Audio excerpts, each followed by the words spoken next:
안녕하세요. 저는 얼마 전 남편과 이혼하고 시댁과의 지긋지긋한 인연도 끊어버린 30대 후반의 여자입니다. 살다 보면 정말 별 이상한 일을 겪기도 하는데 제게는 시댁이 그 이상한 일의 중심이었어요. 살면서 이 정도로 치사하고 더러운 인간은 난생 처음이었거든요. 그래서 오늘은 그 시댁 사람들이 한 짓에 대해 한번 까발려 볼 생각입니다. 저와 남편은 나이차가 좀 있어요. 제가 30대 중반이었을 때 남편은 40대 초반이었거든요. 솔직히 연애할 때 남편은 정말 못 봐줄 정도였어요. 나이 마흔에 돈 모아둔 것도 없었고 삐쩍 말라서 한마디로 엄청 불쌍해 보였어요. 게다가 직장은 중소기업조차 되지 않는 아주 작은 회사였고 월급도 그 나이 때 남자에 비하면 박봉이라고 할 만큼 적게 벌었어요. 그런데 왜 제가 그런 사람과 결혼을 했는지 궁금해하는 사람들이 있더라고요. 네가 도대체 뭐가 모자라서 그런 노총각한테 시집을 가? 남편과 제가 결혼한다고 했을 때 저희 언니가 했던 말이에요. 두 분 부모님은 원래부터 자식들 일에 가타부타 말하는 분들이 아니셨어요. 그저 지지와 응원을 보내주실 뿐 저를 비난하는 일은 없었죠. 그런데 저희 언니는 달랐어요. 언니는 무엇이든 저에게 솔직하게 말해줬거든요. 근데 사람이 참 착해? 한눈 팔 것 같지도 않고. 너 한 번 실패한 걸로 너무 눈이 낮아진 거 아니야? 네가 뭐가 모자라? 너 자존감이 낮아진 건 알겠는데 아무리 그래도 나보다도 훨씬 나이 많은 아저씨를? 사실 언니가 걱정하는 게 뭔지 알았어요. 하지만 저는 이때 굉장히 자신감이 하락해 있었거든요. 저에게는 30대 초반부터 사귄 남자가 있었는데 그 남자와 결혼을 앞두고 있었는데 남자가 바람을 펴서 결국 파혼에 이르렀거든요. 사람들이 결혼까지 안 간 게 다행이라고 했을 만큼 그 남자는 최악의 사람이었어요. 그리고 그 사건을 계기로 저는 자신감을 완전히 상실했죠. 제게 사기를 치려던 인간이 워낙 잘생긴 데다가 유들유들한 성격이었다 보니 무의식 중에 그런 남자와 정반대되는 사람을 고른 것 같기도 했죠. 그렇지만 정말로 그런 이유만으로 그 사람과 결혼하기로 한 건 아니었어요. 그만큼 그 사람이 순수하고 착했거든요. 그래서 더 끌린 거예요. 언니는 마음에 들어 하지 않았지만 부모님은 좀 달랐어요. 시부될 분이 공무원이라 부모님이 좋아하셨거든요. 공무원이라는 직함이 주는 신뢰감이 저희 친정 부모님에게 딱 주어진 거죠. 그렇게 상견례를 무사히 마치고 세부적인 내용을 상의하러 시댁에 들리게 됐어요. 그리고 그때부터 저는 이 결혼에 불안을 가지게 됐어요. 저희 신혼집 이야기를 하는데 시모가 그러더군요. 결혼은 너희 알아서 하거라. 신혼집도 마찬가지야. 너 나이가 40이나 넘어서 어른들한테 의지하고 그러면 안 된다. 그러면 사람들이 욕해. 아직 돈 벌 수 있는 날도 많고 힘도 있지 않니? 그러니까 알아서 결혼해. 결혼식에 우리는 아버지 은퇴하고 나도 일 안 하니 신경 많이 못 써줄 거다. 그 말을 듣고 솔직히 좀 많이 당황했어요. 남편이 예전에 저한테 말한 적이 있었거든요. 자기가 여태 돈을 많이 못 모아둔 이유요. 월급 받을 때부터 시모에게 한 달에 100만 원씩 용돈을 드렸다고 했거든요. 솔직히 남편 월급이 정말 박봉인데 그 박봉에 매달 100만 원을 시댁에 드렸다니 기대를 좀 했거든요. 10년 넘게 그렇게 돈을 받아가셨으면 아들 장가갈 때 돈 좀 마련해 주실 수도 있겠구나 하고요. 그런데 아예 선을 딱 긋는 모습에 당황해버렸죠. 남편은 그걸 이상하게 생각하지 않더군요. 결국 저는 그날 돌아오는 차 안에서 남편에게 말했어요. 당신 결혼해서도 어머님한테 용돈 그렇게 드릴 거야? 그렇지 않을까? 여태 주던 걸 안 주는 것도 이상하고. 오빠, 잘 생각해. 지금 당장 오빠 돈 한 푼 없이 결혼하는 거야. 우리 부모님이랑 내가 모은 돈으로 신혼집은 작은 거라도 마련할 수는 있어. 근데 결혼 혼자서 하는 것도 아니고 오빠도 보탬은 돼야지. 어머님한테 그렇게 용돈을 많이 드리면 앞으로 애가 생기고 내가 육아휴직 쓸 때는 어떻게 될 것 같아? 제 말에 남편이 조용히 생각하더군요. 자기가 생각해봐도 무리겠죠. 지금 당장이야 급한 불을 우리 친정에서 꺼주겠지만 그것도 무리해서 꺼준 거예요. 앞으로 더 큰 불은 저희가 알아서 해결해야 하는 문제였고요. 결국 남편은 제 말에 수긍했습니다. 어머니한테 결혼 후에 내가 말할게. 용돈 드리는 거 줄인다고. 한 30만 원만 드리면 되지 않을까? 그 정도면 괜찮아. 나도 우리 엄마한테 그 정도 드리고 있거든. 그렇게 이야기를 하고 나서야 저도 마음이 좀 편해졌어요. 그리고 나도 집 살 때 돈 보탤게. 어머니에게 드리던 용돈을 줄이면 대출금 정도는 낼 수 있을 거야. 아니야, 오빠. 그 돈은 우리 열심히 모아두자. 앞으로 태어날 아이와 우리 노후를 위해서라도 돈은 모아둬야 하거든. 오빠가 내 이야기에 귀 기울여줘서 고마워. 그렇게 저희는 결혼했고 친정 부모님의 도움과 제가 모아놓은 돈으로 신혼집도 어렵게 장만할 수 있었어요. 작고 오래된 집이었지만 그래도 매매였어요. 서울이었으면 엄청 비쌌겠지만 지방이라 가격도 비싸지 않았어요. 그래도 대출 없이 집을 마련했다는 것만으로도 다행이었죠. 결혼하고 나면 좋은 일만 있을 줄 알았는데 그렇지만도 않더군요. 저는 간호사로 병원에서 일을 하는데 제가 일하는 병원이 시댁과 가까웠어요. 결혼한 그달부터 시모가 저를 매번 시댁으로 불렀어요. 저의 출퇴근 시간을 체크해서 꼭 일을 안 할 때 불렀어요. 그리고는 정말 쓸데없는 일들, 자기가 하기 싫은 일들을 저한테 시켰어요. 오늘은 설거지랑 냉장고 청소 좀 하고 가거라. 어깨가 아파서 아무것도 못하겠어. 냉장고 청소하고 나면 화장실도 좀 청소해 놓고 곰팡이 핀 곳이랑 줄눈 있는 부분 하얗게 만들어놔. 그렇게 말하며 자기는 소파에 앉아서 어깨를 통통 두드리며 TV를 보고 있더군요. 저는 보수적인 집단에서 자라서 시모가 며느리에게 일 정도는 시킬 수 있다고 생각해요. 나이 많은 연장자에 대한 공경이라고 생각한다면 못할 것도 없었죠. 하지만 제게 그런 일을 시키고 싶다면 그 밑바탕에는 서로에 대한 최저한의 존중이 깔려 있어야 하는 거 아닌가요? 일 다 했으면 가봐라. 너 있으니까 편하게 못 쉬겠어. 다음에는 좀 더 빨리 할 수 있도록 하고.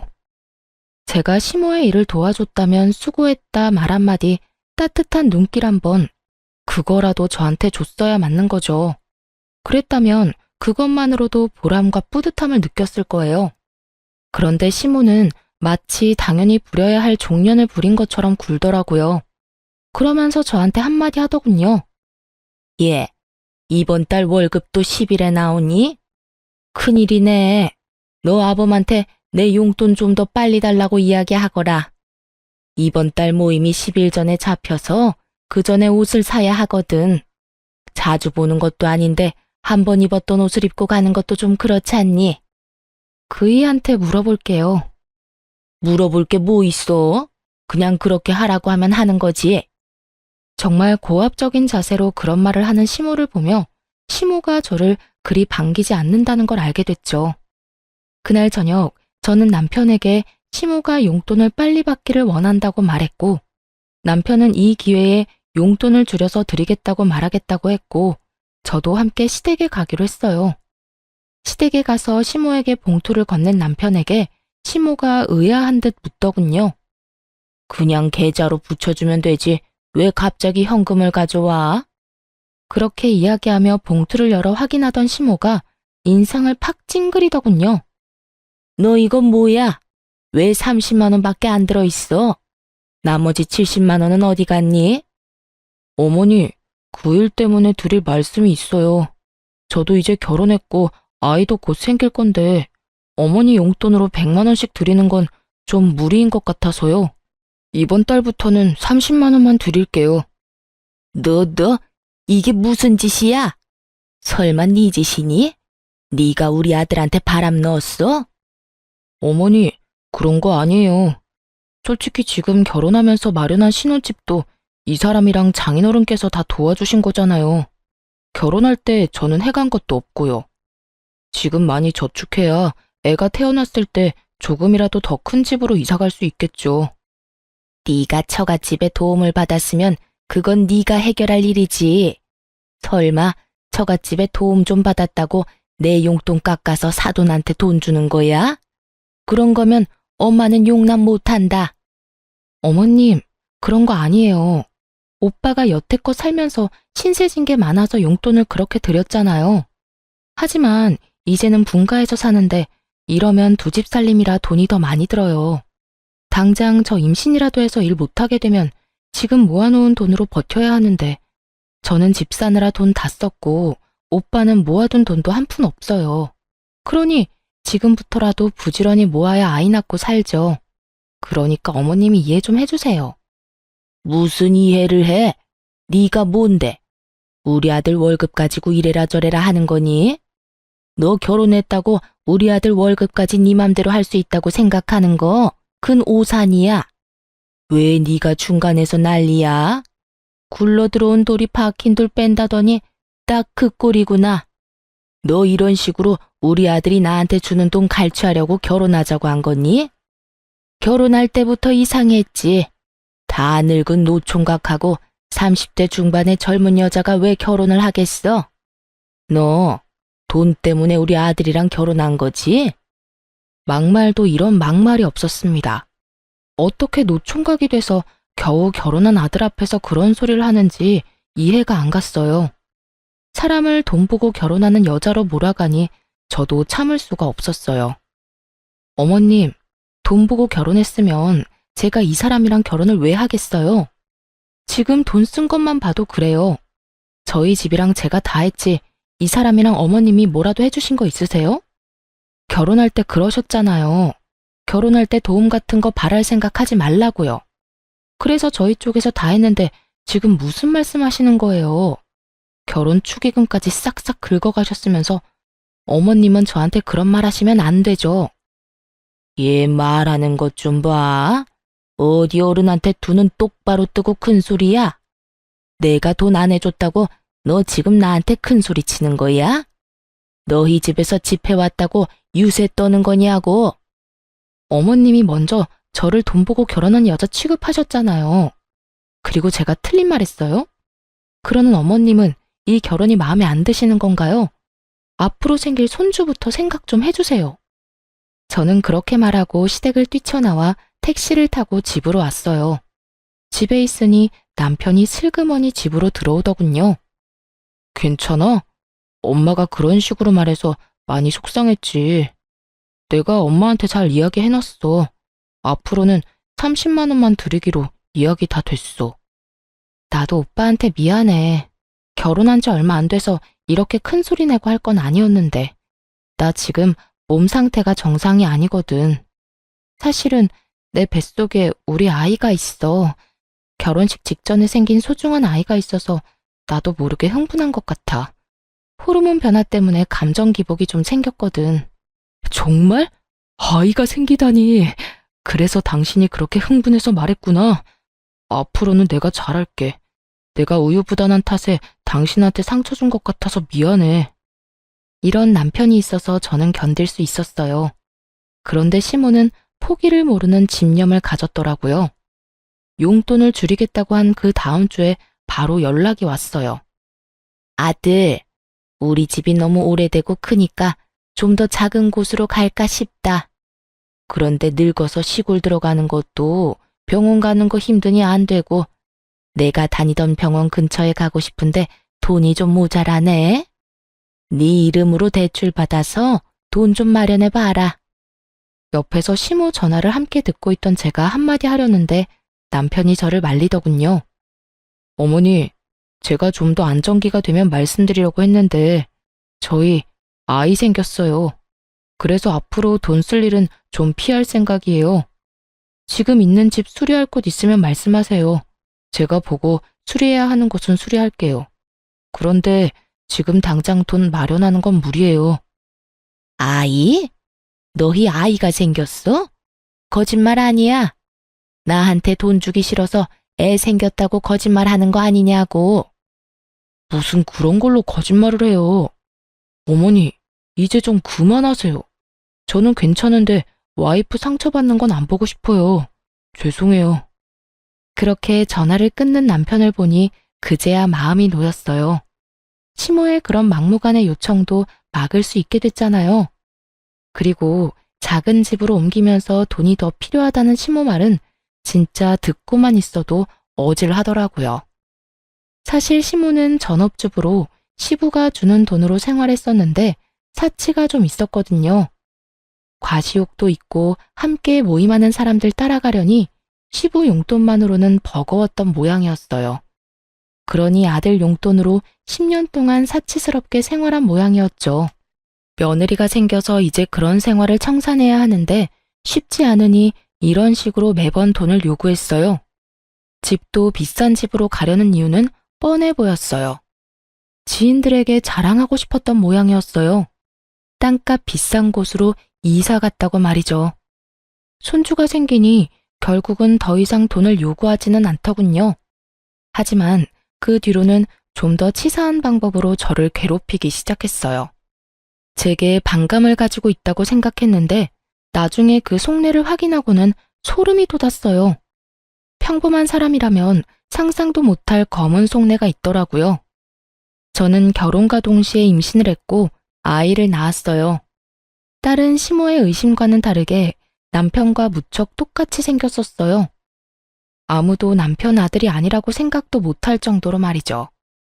시댁에는 그 용돈 사건 이후로 잘 가지 않았고 명절과 생일, 어버이날에만 방문하게 됐어요. 그 외의 날에는 남편 혼자 시댁에 들렀죠. 아이가 2살 때였어요. 음식을 차리는 건 거의 다 제 몫이었어요. 시모는 절대로 저를 도와주지 않았어요. 딱 하나, 밥만 시모가 했죠. 그런데 그보다 더 짜증나는 일은 따로 있었어요. 밥을 먹으려고 할 때마다 저를 바깥으로 심부름을 보냈거든요. 시댁에서 마트까지는 적어도 걸어서 왕복 20분은 걸렸어요. 가는데 10분, 장 보는데 10분, 오는데 10분이면 총 30분을 보내는 거죠. 심부름은 항상 간장이나 막걸리, 음료수 같은 액체로 된 무거운 물건들이었죠. 미리 사두면 될 것인데 항상 그렇게 저를 시켰어요. 그리고 갔다 오면 다들 밥을 다 먹고 저는 남아있는 찌꺼기만 먹어야 했죠. 게다가 그뿐이면 말을 안 해요. 항상 제 몫에 새밥만 없어서 찬밥을 줬는데 그 밥에서는 항상 쉰내가 났어요. 어머니, 이거 상한 것 같아요. 어머, 어쩌니? 밥이 없는데 햇반이라도 사와서 먹어. 그러면서 또 내보내는 거예요. 한 번이면 실수였나 보다, 정신이 없었나 보다 싶지만 매번 갈 때마다 이런 패턴이니 나중에는 아무리 바보라도 제가 괴롭힘을 당한다는 걸 알게 될 수밖에 없잖아요. 게다가 이번에 명절에 들렀을 때는 제가 아이를 돌보느라 허리에 디스크 증상이 심해서 고생했던 날이었어요. 시모가 밥을 다 차리게 해놓고는 저에게 또 일을 시키더군요. 예, 내가 보니 간장이 뚝 떨어졌더라. 너 지금 마트 가서 간장 좀 사와. 전이랑 고기 간장에 찍어 먹어야 하는데 다 떨어졌네. 아까 전에 요리할 때 확인했을 때는 남아있었던 간장이 하나도 없더군요. 간장을 다 비워버린 모양이었어요. 저는 웃으면서 옆에 앉아있는 남편한테 말했어요. 여보, 좀 다녀와요. 나 허리 때문에. 맞다. 어머니, 제가 금방 다녀올게요. 남편이 그렇게 말하며 후다닥 자리에서 일어섰어요. 예, 네가 왜 가? 넌 밥 먹어야지. 이런 일은 원래 며느리가 하는 거다. 어머니, 와이프 지금 허리가 많이 안 좋아요. 병원에서 디스크 증상 너무 심해서 조심하라고 했거든요. 무거운 거 특히 들지 말라고요. 그러니까 제가 다녀올게요. 여보, 조심해서 갔다 와. 금방 다녀올 테니까 다들 밥부터 드세요. 와이프 오늘 점심도 제대로 못 먹어서 배고플 거예요. 그렇게 말하고 남편이 나가버렸죠. 저는 말했어요. 아버님, 식사 늦어서 배고프시죠? 얼른 밥 내올게요. 예, 너는 남편이 없는데 밥이 넘어가니? 어머님, 남편 걱정보다 아버님이 걱정돼서 그렇죠. 아버님도 배 많이 고프실 거예요. 점심을 너무 일찍 드셔서. 그래도 사람이 없으면 기다릴 줄 알아야지. 넌 어떻게 된 애가 인정머리가 없어? 그만하고 밥 내와. 한 사람 없다고 나머지가 굶는 게 말이 되냐고 했던 게 당신이었잖아. 어서 밥 가져와. 배고파 죽겠네. 그럼 좀 기다려요. 아직 밥 덜 됐는데. 시모 말과는 달리 밥솥의 밥은 이미 예전에 완성되어 있었어요. 이쯤 되니 너무 명확하더군요. 여태 일부러 저에게 밥을 늦게 먹이려는 거였어요. 민기적거리는 시모 때문에 결국 밥은 남편이 오고서야 먹게 됐죠. 정말 오랜만에 모든 가족이 동시에 먹는 밥이었어요. 그리고 이번에도 시모는 제게만 쉰내 나는 밥을 내놓더군요. 여보, 나 속이 안 좋아서 그러는데 내 밥 나눠 먹자. 당신은 많이 먹어야 해. 내가 이렇게 살찌우느라 얼마나 힘썼는지 알지? 배고프다고 하지 않았어? 갑자기 속이 왜 안 좋아? 근데 어머니, 밥이 이상한데요? 상한 것 같은데 새 밥 없어요? 더 이상 밥은 없다. 밥 먹고 싶으면 햇반 사와서 먹던지. 아니면 너희 집에 가서 먹거라. 그래요? 그럼 저는 나가서 밥 먹고 들어갈게요. 그럼 명절 잘 보내세요, 어머님, 아버님. 당신은 어떻게 할 거야? 밥 먹고 올 거야? 그냥 내 밥 먹어. 내가 안 먹으면 되는데. 아니야. 당신도 요즘 몸 안 좋은데 그거 먹어서 되겠어? 그냥 나는 애랑 나가서 먹을 테니까 걱정 말고. 그렇게 말하며 저는 짐을 챙겼어요. 그러자 남편이 따라오더군요. 여보, 같이 가. 어머니, 다음에 와서 먹을게요. 아이, 밥은 먹고 가야지. 이거 다 어쩌라고? 어머님이랑 아버님이 많이 드세요. 저희는 그러면 먼저 가보겠습니다. 그렇게 저희를 붙잡는 시모를 내버려 두고 밖으로 나왔어요. 속이 시원하더라고요. 왜 여태까지 이러지 않았나 싶었어요. 그렇게 외식을 하고 집으로 돌아왔어요. 그리고 그 뒤로 시댁에서 연락 오면 남편만 보냈어요. 며느리 취급도 안 해주는 시댁에 갈 필요가 있을까요? 그런데 그렇게 몇 번 남편만 보냈더니 시모가 전화가 왔더군요. 너 요즘 왜 집에 안 오니? 며느리가 돼서 집안 행사에 얼굴도 안 보여? 이런 식으로 할 거면 결혼은 왜 했니? 우리 아들 혼자서 여기저기 다니도록 만들 거면 네가 며느리 실격인 거지. 그냥 이럴 거면 이혼을 해. 우리 얼굴 보기도 싫으면 그냥 이혼하면 되지. 뭐하러 질질 끌어? 어머님, 좀 흥분하신 것 같네요. 갑자기 전화 와서 이혼하라고 하셔도 저희는 그럴 생각이 없어요. 그럴 생각이 없으면 우리가 하라는 대로 해야지. 너 혼자 살 거면 뭐하러 결혼을 했어? 시모가 남편에게 무슨 말을 들었는지 말하지 않아도 알겠더라고요. 저는 남편에게 시모와 이야기할 때 혹시라도 돈과 관련된 이야기가 나오면 무조건 선을 지키라고 했거든요. 아마 또 돈이나 달라고 했겠죠. 남편은 거절했을 테고. 그러니 저한테 전화와서 이 난리를 피우는 거겠죠. 시모는 남편에 대한 통제권이 저한테 넘어온 것이 화가 날 정도로 열받는 것처럼 보였어요. 실제로 저는 남편을 통제하는 짓은 하지 않았어요. 다만 함께 살기 위해서 서로 간에 지켜야 할 선을 정해줬을 뿐이었죠. 결혼한 부부가 자기 가고 싶을 대로 가면 부부 생활이 유지될 리 없잖아요. 게다가 시모의 저 행동은 진짜 문제가 있다고 생각했어요. 어머님, 저는 저고 남편은 남편이죠. 부부가 일심동체라도 매일 같이 다녀야 한다는 법은 어딨나요? 그리고 남편이 애도 아니고 혼자 다니는 게 왜 안 되나요? 어머님이 너무 예민하신 것 같네요. 이혼 이야기는 못 들은 걸로 할게요. 넌 뭐가 그렇게 당당하니? 우리 아들한테 무슨 말을 어떻게 했길래 마누라 이야기만 하면 난리야. 그리고 너 우리 아들한테 도대체 뭐라고 하길래 애가 내 말을 듣지를 않아. 네가 내 아들을 너 좋을 대로 써먹고 있잖아. 그건 내 아들이야. 내 아들이 번 돈은 내 돈이고 내가 키워준 값 받겠다는데 네가 중간에서 그걸 낚아채? 내가 가만히 있을 줄 아니? 너 두고 봐라. 내가 아들한테 이야기해서 너희 꼭 이혼시켜버릴 테니까. 그렇게 말하고는 전화를 끊더군요. 정말 어이가 없었어요. 부부 사이의 일을 왜 본인이 결정하겠다는 건지. 시모와 대판 싸우고 나서도 저는 시댁에 얼굴 한번 내비치지 않았어요. 남편에게 그 전화 내용에 대해 잃을까 생각하기도 했지만 혼자서 열심히 시댁에 다녀주는 남편에게 이런 일로 더 신경 쓰이게 하고 싶지 않았죠. 그런데 그 전화 이후로 남편이 점점 이상해지더군요. 시모에게 홀라당 넘어가 버린 건지 시모에게 설득당해 버린 건지 모르겠지만 이상한 말을 꺼냈어요. 당신, 우리 부모님 얼굴 진짜 이렇게 계속 안 볼 거야?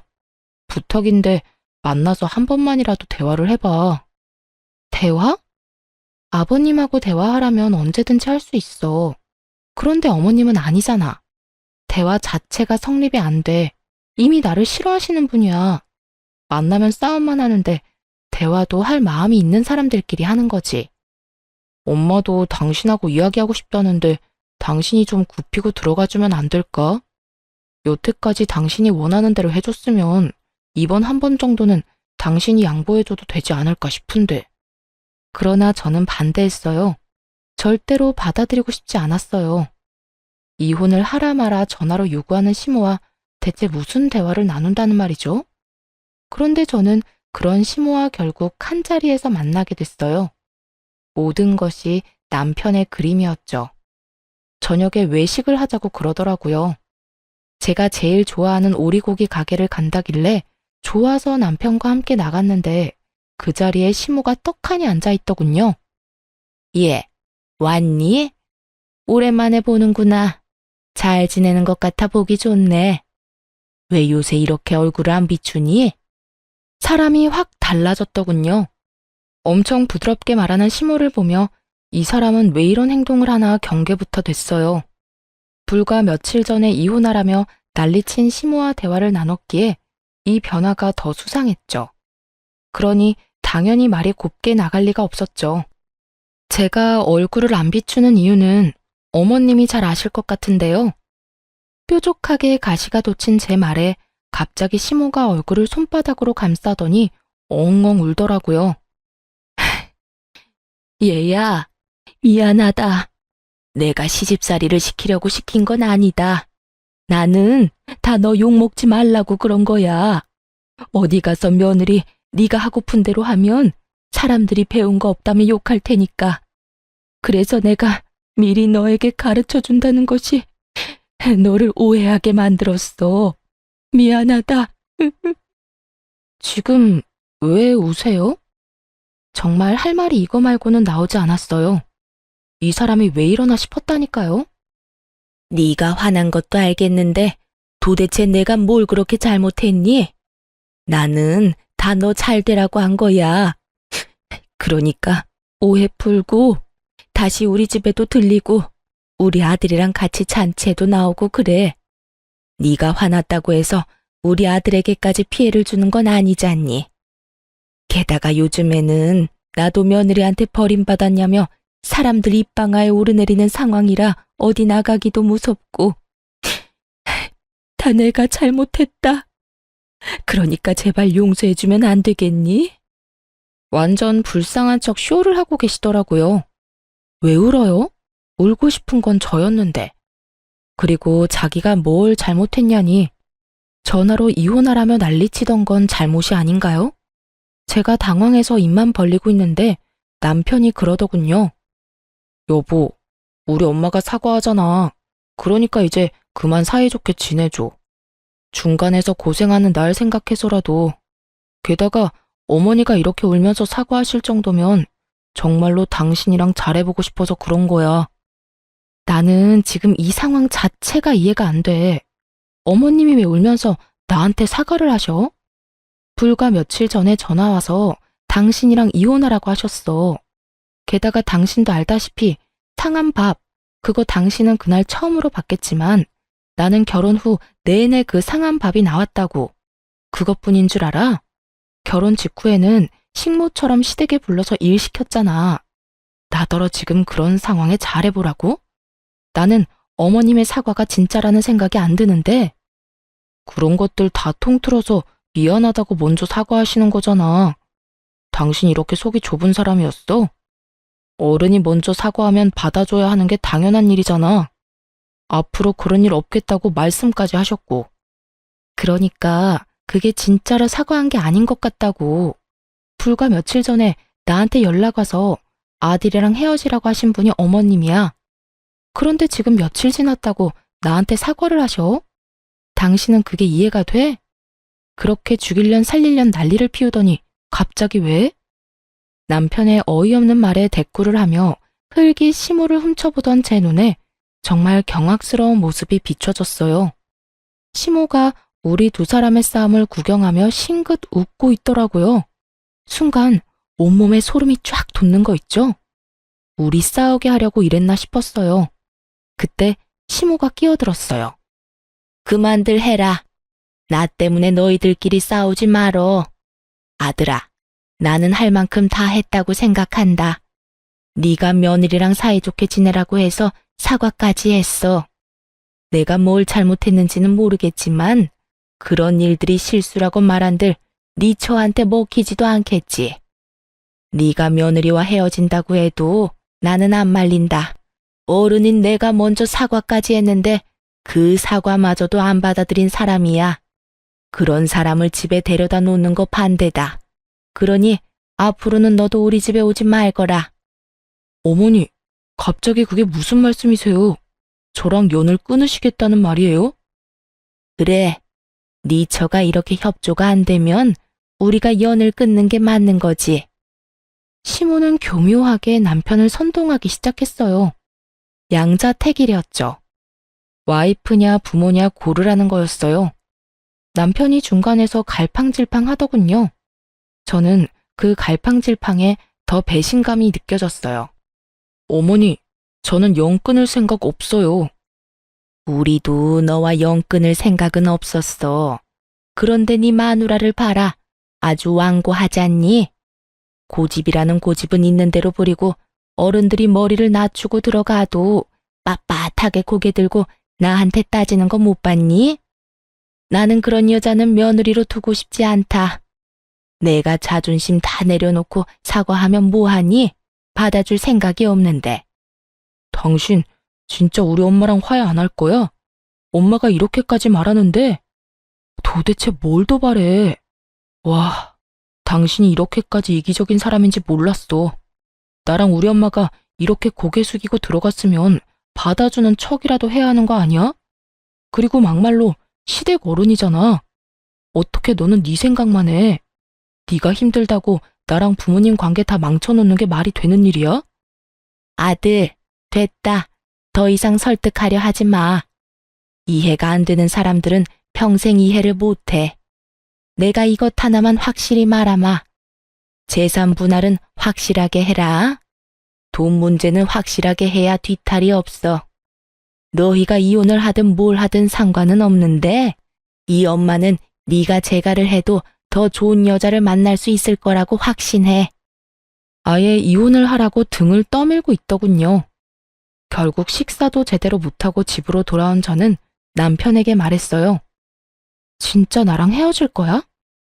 당신이야말로 나랑 헤어지고 싶지 않으면 어머니 말씀 좀 들어. 일 그거 시키는 거 가지고 왜 그렇게 민감하게 굴어? 어르신 힘 없으니 며느리한테 일 시킬 수도 있지. 그냥 일 시키는 거면 나도 해. 근데 일을 하고도 수고했다 한마디 해주는 법이 없잖아. 마치 당연한 듯이 집에 딸린 종 부리듯이 하는데 내가 왜 화가 안 나겠어? 반대로 생각해보라고. 우리 엄마가 오빠를 마음대로 불러서 일 시켜 먹고 일 다 했으니까 빨리 너희 집에 가라고 하면 기분이 좋겠어? 그리고 어머님 아까 나한테 사과하신 것도 다 거짓말이야. 우리 둘이 싸울 때 어머님 웃고 계셨다고. 너 도대체 어디까지 우리 엄마를 모욕할 거야? 엄마가 왜 그런 짓을 하는데? 울면서 사과하는 모습이 애처로워 보였는데 네 눈에는 그게 웃는 것처럼 보였어? 아, 진짜 말이 안 통하네. 우리 이혼이라도 해봐. 어머님이 당신한테 돈 이야기 안 할 것 같아? 분명히 돈 이야기할 거 뻔하다고. 어머님 용돈이 나 때문에 줄어들었다고 생각하시니까 당연히 우리 둘 이혼시키고 싶어 하시는 거고 다 당신 돈 때문에. 그만 좀 해. 부모님이 나한테 그럴 리가 없잖아. 여태껏 내가 부모님한테 드린 거야. 그리고 틀린 말은 아니잖아. 당신 때문에 줄였던 거.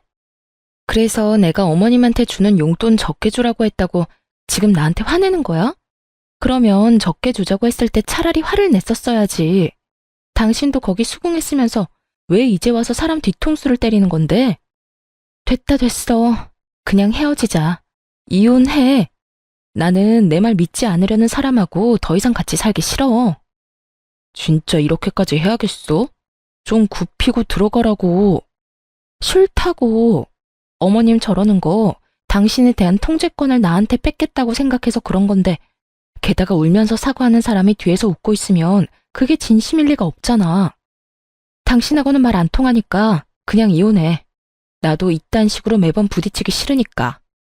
저는 그렇게 남편과 이혼 서류를 냈어요.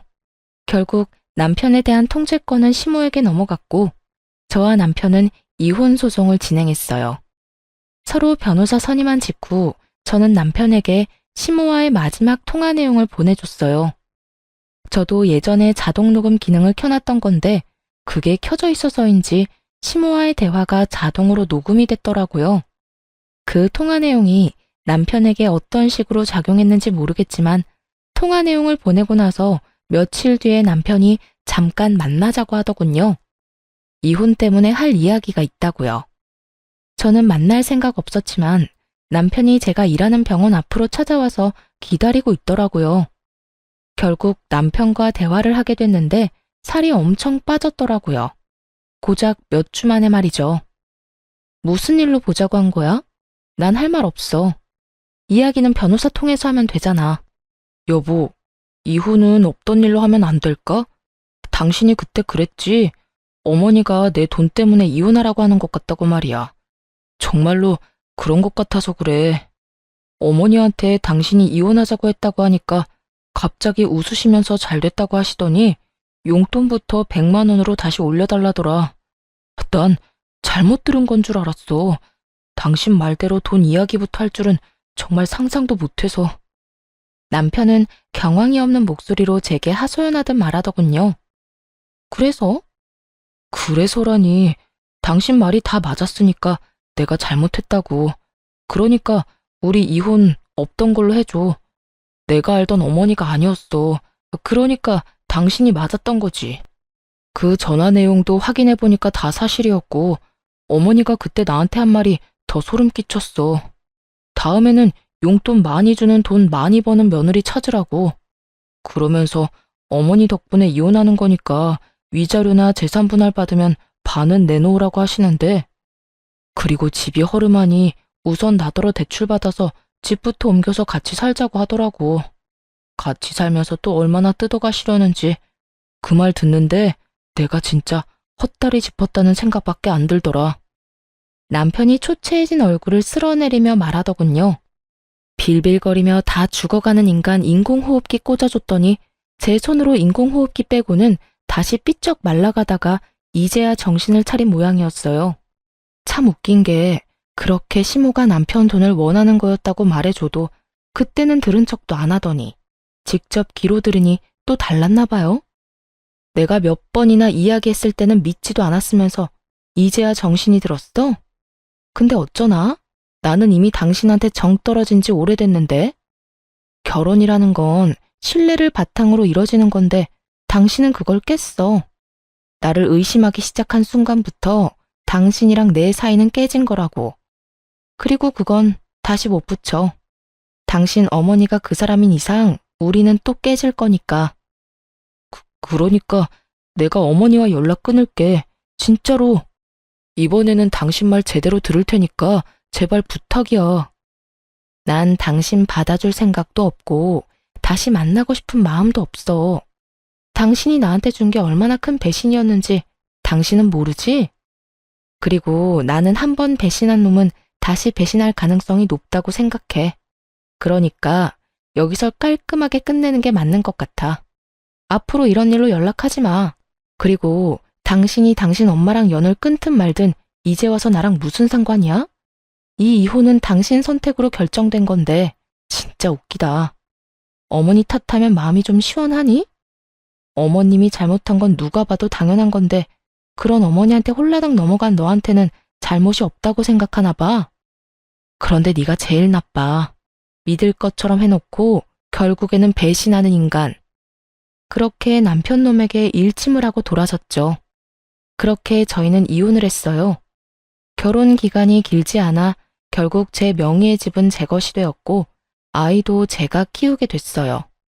고부 갈등으로 인한 이혼이라는 제 주장도 받아들여져 남편 놈이 제게 위자료를 지급하게 됐죠. 그렇게 몇 달간 정말 속은 쓰리지만 마음은 편하게 살았어요. 그런데 하루는 망할 아줌마한테서 연락이 왔더라고요. 너 우리 아들 어디로 빼돌렸니? 위장 이혼해놓고 여전히 우리 아들이랑 같이 사는 거 맞지? 뜬금없는 소리를 해대는 통에 저도 당황했어요. 이혼한 사람을 왜 여기서 찾아요? 저랑 같이 안 살아요. 거짓말 하지 마. 이놈이 너 아니면 우리를 이렇게 버리고 갈 리가 없어. 지금 집안이 어떤 꼴인지 알기나 하니? 아들이 줄 돈으로 갚으려고 했던 카드값이랑 대출금 못 갚아서 신용불량자 돼서 집으로 차 앞딱지가 붙었어. 집꼴이 말이 아니야. 그 와중에 짐 싸서 도망이 나가? 네가 우리 아들 숨긴 거 맞잖아. 딱 보니 견적이 나오더라고요. 전 남편이 부모를 놔두고 도망쳤더라고요. 하긴 감당이 되겠어요. 결혼했을 때는 자기 월급이 자기 것이었겠지만 이혼하고 나니 자기 월급이 시모 것이 되어버렸으니 말이죠. 전 이혼하고 딱 한 번 봤어요. 저한테 다시 살자고 하더라고요. 그 사람 도망간 이유 알고는 있으세요? 저한테 그러던데요. 어머니가 자기를 돈으로 본다고요. 제가 마지막에 어머님이 저랑 통화한 내용도 전 남편한테 보내줬거든요. 그거 보고 큰 깨달음을 얻었던 건지도 모르죠. 그래서 기분이 어떠세요? 돈줄인 아들 저한테서 되찾아가려다가 결국 아들한테 버림받게 되신 기분이? 너 그걸 말이라고? 결국 그놈의 돈 때문에 아들도 돈도 다 잃어놓고 누굴 탓해요 지금? 당신이 뿌린 그대로 돌려받는 거니까 괜히 저한테 뭐라 하지 말고 아들 있을 법한 곳이나 찾아보세요. 찾아봐야 그 사람이 받아줄지 안 받아줄지는 모르겠지만 말이죠. 저는 실컷 비웃어준 다음에 전화를 끊었어요. 이날이 정말 가장 속이 시원한 날이었어요. 가슴에 박혀있던 돌덩이가 쑥 하고 내려간 기분이었거든요. 돈 때문에 안달이 나서 저한테 전화해서 아들 찾는 모습을 보니 그냥 조용히 자식 부부 이혼하도록 천동질만 안 했으면 평온하게 노년을 맞이할 수 있었을 텐데 결국 자기 마음대로 아들을 휘두르려다가 아들에게도 버림받고 돈까지 없어서 허우적대고 있잖아요. 솔직히 시모가 금방 전 남편을 찾을 거라고 생각했어요. 직장으로 찾아가면 금방 볼 수 있을 테니까요. 그런데 나중에 보니 직장도 그만뒀더라고요. 저한테 거절당하고 꽤나 상심이 컸는지 지방으로 내려가 직장을 구했다고 들었어요. 시모가 찾을 수 없도록 아예 아주 멀리 가버렸더라고요. 나이가 있어서 좋은 직장은 구하지 못하고 생산직 공장에 들어가 돈을 벌고 있었어요. 나이가 적은 것도 아니고 40 중반에 집도 마누라도 자식도 잃고 부모까지 스스로 내던지고 아무도 모르는 지방에서 집과 직장만 오가는 삶을 선택했더라고요. 딱하지만 제가 도울 수 있는 건 없었어요. 그렇다고 제가 제 스스로 다시 지옥으로 몸을 밀어 넣는 짓은 할 수는 없잖아요. 누군가는 남편이 참 불쌍하다며 다시 잘해보지 않겠냐고 그렇게 말하기도 했지만 다시 붙인다고 깨진 조각에서 물이 안 새는 건 아니죠. 그리고 저도 살아야 하잖아요. 남편이 불쌍한 삶을 산다고 제가 힘들고 상처 입었던 일들이 사라지는 것도 아니고요. 그리고 전 남편이 떠난 시댁은 완전 망해버렸더라고요. 자식 새끼가 돈 다 갚아줄 거라고 자신만만하게 돈 낭비하던 시모가 결국에는 그걸 고스란히 다 갚아야 했고 가진 돈으로 해결이 안 되어서 결국 집까지 팔았더군요. 나중에는 단칸방으로 이사 갔다고 하더라고요.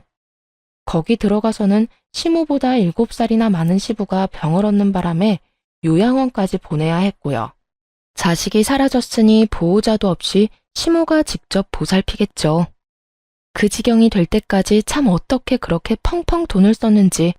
전 남편은 자기 부모님이 그런 상황인데도 부모에게 도움을 주기는커녕 아무것도 안 하고 그냥 자기 할 일만 열심히 한다고 하더라고요. 그만큼 가슴속에 사무친 게 많은 건지 아니면 시모에게 받은 배신감이 그만큼 컸던 건지 그건 본인 빼고는 아무도 모를 거예요.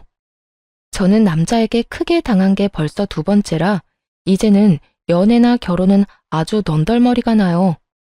아이 키우며 평온하게 시간을 보내는 것도 나쁘지 않고요. 간호사 일이 바쁘기는 하지만 이제는 큰 병원에서 나와서 개인 의원에서 일을 하며 시간을 좀 더 여유롭게 쓰고 있거든요. 그래서 아이와 함께할 시간도 더 많고요. 자식을 돈으로 생각하는 시모가 어디까지 망가진지 확인하고 나니 아이를 키울 때 더 신중해지더라고요. 저런 부모는 되지 말아야겠다는 생각을 자주 해요. 제 글을 읽고 계신 여러분들도 주변에 자식을 돈으로 생각하는 부모나 시부모가 있으면 조심하세요. 욕심은 한도 끝도 없더라고요. 저는 그래도 초반에 빠져나올 수 있어서 천만다행이라고 생각하고 있거든요. 글을 쓰다 보니 길어졌네요. 글 읽어주셔서 무척 감사합니다. 모두들 좋은 하루 보내세요.